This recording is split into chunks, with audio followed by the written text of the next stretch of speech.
Mr. Chair, this is the only point. Let us not create a mountain out of molehill. Bigla mong sasabihin, in response to what I said, katang isip o blah blah blah at lumabas sa traitor. Hindi ka man lang gumawa ng effort, for example, na I did not say that. Ngayon mo lang sinasabi. But you know, people are bashing me. I am pro-China. When is the last time or the first time that I am pro-China? Again, Mr. Chair, I never said that you are a traitor. That is clearly posted on my Twitter Pero account.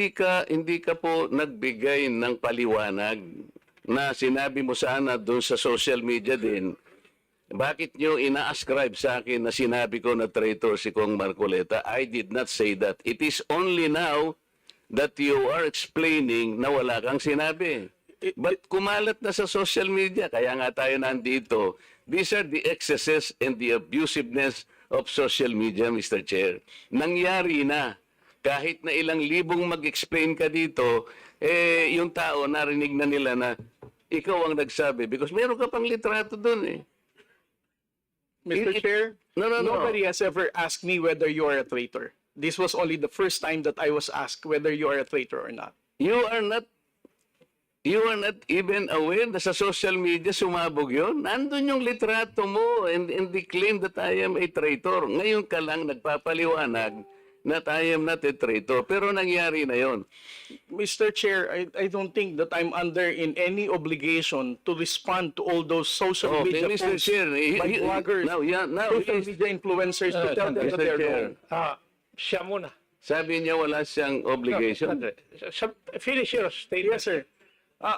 Mr. Chair, Honorable Marcoleta, sir, I think I'm no under obligation to tell all the social media influencers, to bloggers, defend your name, tell them that you are not a traitor. Again, I did not mention that you are a traitor. It's not, those words did not come from me. Why would I go to the extent of defending you and you are running for Senate? I might as well be interpreted as running for supporting somebody for public office. Mr. Popular post. I was not here in the country. I was actually in the official business outside. So when did you come to know about this? I only came to know about it when Congressman Marcoleta called me gago and mangmang in one of his interviews. So when was that?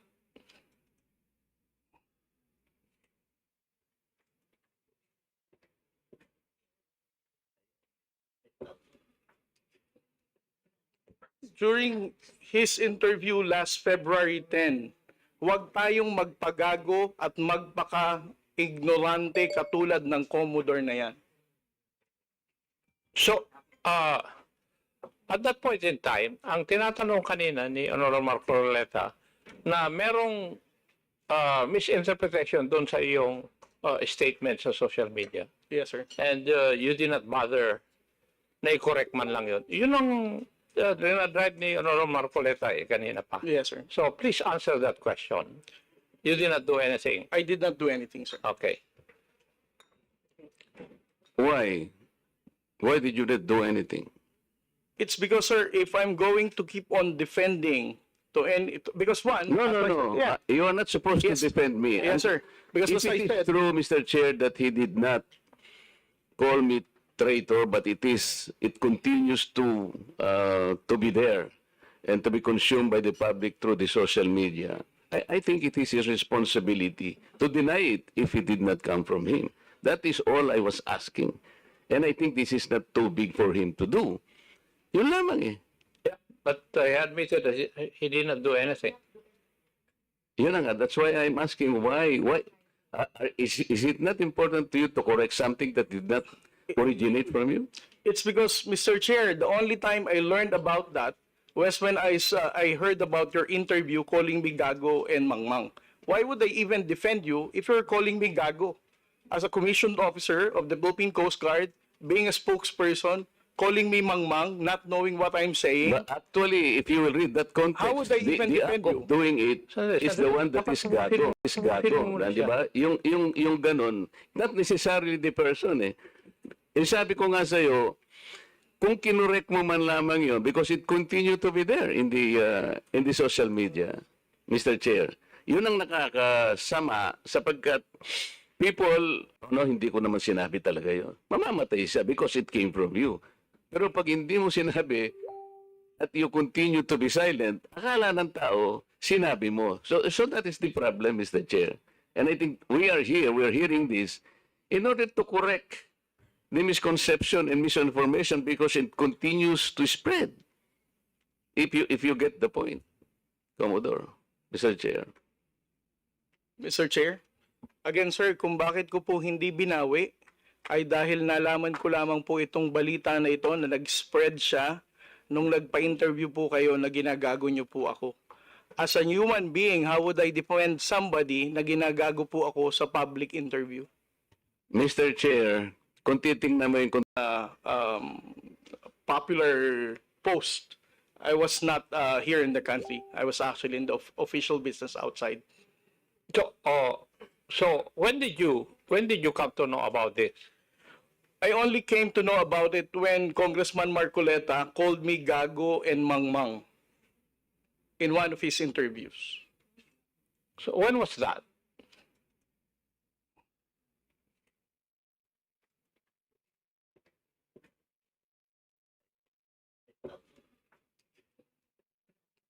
During his interview last February 10, huwag tayong magpagago at magpaka-ignorante katulad ng Commodore na yan.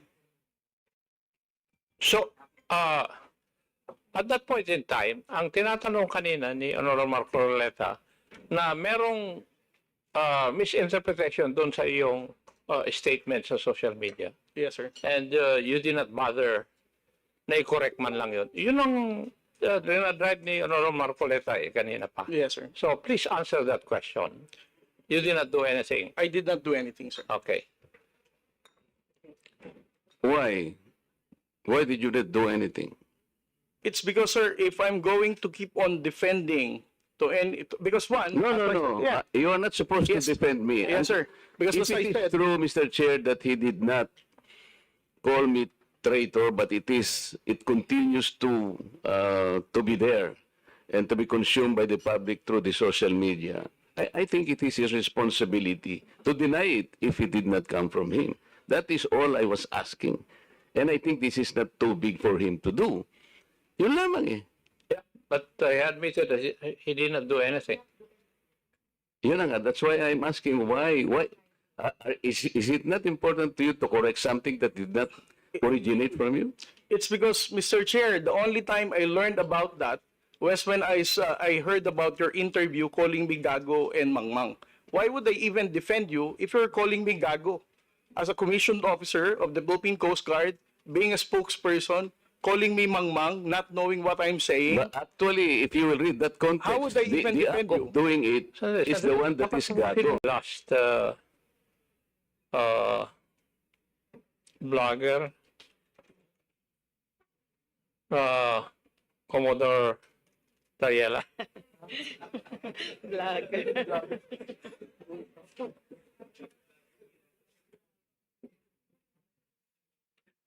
Thank you, Mr. Chair. I'm not a blogger though. I'm the spokesperson of the Philippine Coast Guard when it comes to the West Philippine Sea. To the esteemed chairpersons and the distinguished members of this tri-committee, my co-workers in the government, and my fellow countrymen, isang magandang tanghali po sa inyong lahat. I was honestly pleased to learn about the House of Representatives' decision to hold a public hearing addressing fake news, disinformation, and misinformation on social media. I believe this presents an opportunity for us to finally establish legislation that holds trolls, influencers, and bloggers accountable for their online content. It is important to note that one of the greatest challenges facing the Philippine government in the West Philippine Sea, aside from China's bullying unlawful activities, and aggressive actions is combating the spread of fake news and disinformation that obscures the true narrative of events in the West Philippine Sea, leading to confusion and division among our people. Teka lang, sir.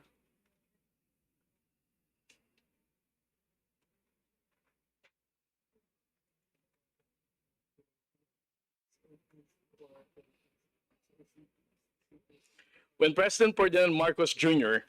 took office in 2022 and declared that he would not surrender an inch of our territory to any foreign power, many questioned the meaning behind his words, especially since the previous administration claimed that all was peaceful and under control in the West Philippine Sea.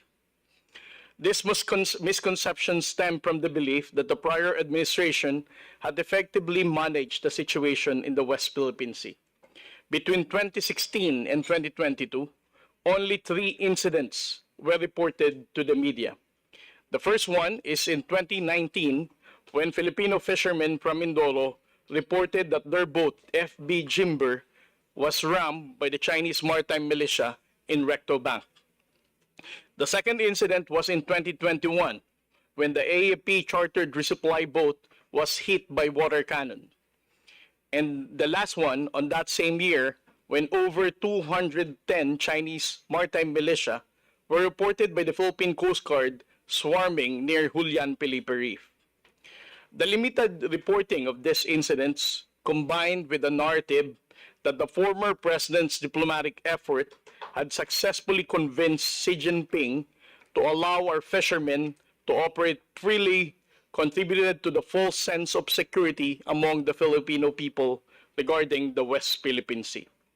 Therefore, for President Marcos to deliver his commitment of not surrendering a square inch of our territory to any foreign power, he has to unite the Filipino people. And the only way that we can unite our highly polarized country is to awaken their sense of patriotism with the right information. This is the reason why the Transparency Initiative of the National Task Force West Philippine Sea was launched in 2023, and it has 2 main objectives. First, it aimed to raise awareness among the Filipino people about the realities in the West Philippine Sea, emphasizing why these issues matter, and outlining the legitimate basis of our position. It is important to highlight that President Marcos' commitment of not surrendering is a goal that may be challenging if Filipinos lack enough understanding of what we are fighting for. It is an open book that President Bongbong Marcos has inherited a nation where fake news and disinformation have dominated the discourse surrounding the West Philippine Sea issue. Secondly, the Philippines sought to expose Chinese aggression to help the global community to recognize that there exists a powerful nation in this region that disregards international law, jeopardizing peace and stability in this part of the globe. We wanted the world to understand that the Philippine struggle in the West Philippine Sea is not merely about our maritime jurisdiction. It is a fight for everyone who supports a rules-based order and believes that international law serves as the equalizer for all nations, regardless of size. Fortunately, over the past 2 years, we have successfully achieved our objectives. Regarding the awareness of the Filipino people, a recent survey conducted by Okta Research revealed that 84% of Filipinos support the national government's efforts to defend and assert our maritime rights in the West Philippine Sea. Additionally, a Pulse Asia poll indicates that 7 out of 10 Filipinos are unlikely to support pro-China candidates in the upcoming 2025 midterm election. However, as we have successfully countered fake news and established a strong factual narrative in cyberspace, we have seen a significant increase in pro-China trolls. This has only strengthened the resolve of the National Task Force West Philippine Sea to be more transparent in exposing China's actions, as no amount of falsehood can prevail against the truth.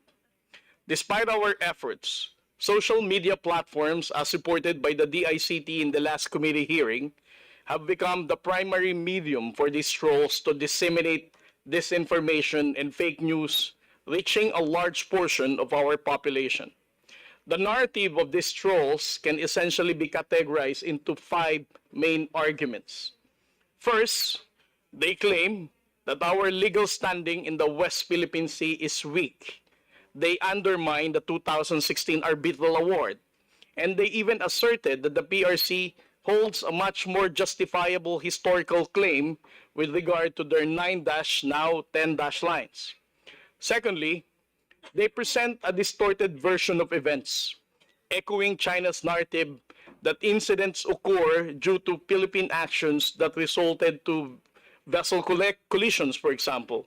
Binangga na tayo, papalabasin pa ng trolls, Philippine Coast Guard ang may kasalanan dahil tayo daw nabangga ng China Coast Guard. Third, they argue that the Philippines' decision to stand firm against the People's Republic of China's aggression is merely dictated by the United States, suggesting that our transparency efforts are actually orchestrated by the Americans under the guidance of Ray Powell. Fourth, they even employ a defeatist argument, claiming that we are powerless against China and that insisting on our rights could even lead to war, and it would be easy for China to invade the Philippines in just a matter of days. Lastly, they contend that the tensions in the West Philippine Sea have only escalated under the current administration of President Bongbong Marcos. They said that there were no such tensions during the time of former President Duterte. Another damaging tactic employed by pro-China trolls is to attack the messenger. When we launched our transparency initiative aimed at exposing Chinese aggression in the West Philippine Sea, I was relatively unknown, having just returned from Tokyo after my PhD studies. However, as we gained traction the weeks following our launch, I became a target for these trolls who sought to tarnish my reputation as a Philippine Coast Guard spokesperson for the West Philippine Sea. They unearthed and amplified the fact that I was a discharged cadet from the Philippine Military Academy, that I was not able to graduate from PMA. And they even attempted to portray my postdoctoral fellowship in Washington as the time of my recruitment as a pawn of the United States government.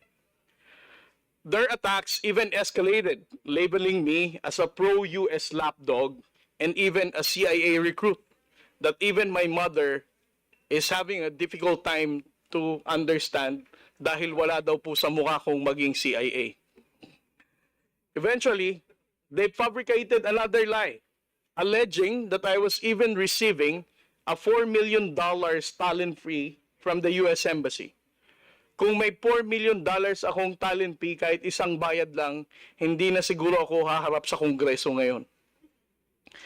When that failed to damage my reputation and public confidence in me, they even went further, concocting a story that I visited personally the residence of Speaker Romualdez to receive 3 black bags. Although hindi nila sinabi kung ano ang laman ng black bags, but for the record, I don't even know the address of Speaker Romualdez. While these lies are absurd, and they're not only frustrating, but also deeply unfair to my family, I am committed to my role in exposing Chinese aggression and raising awareness among the Filipino people so that we can unite as one nation with a renewed sense of patriotism. My efforts are not motivated by the Americans, nor for any political ambition. My dedication is for the future generation of Filipinos. The awareness we instill in today's youth will reshape the future direction of our struggle in the West Philippine Sea. Maraming salamat po, Mr. Chair. Thank you, Commodore Tarriela.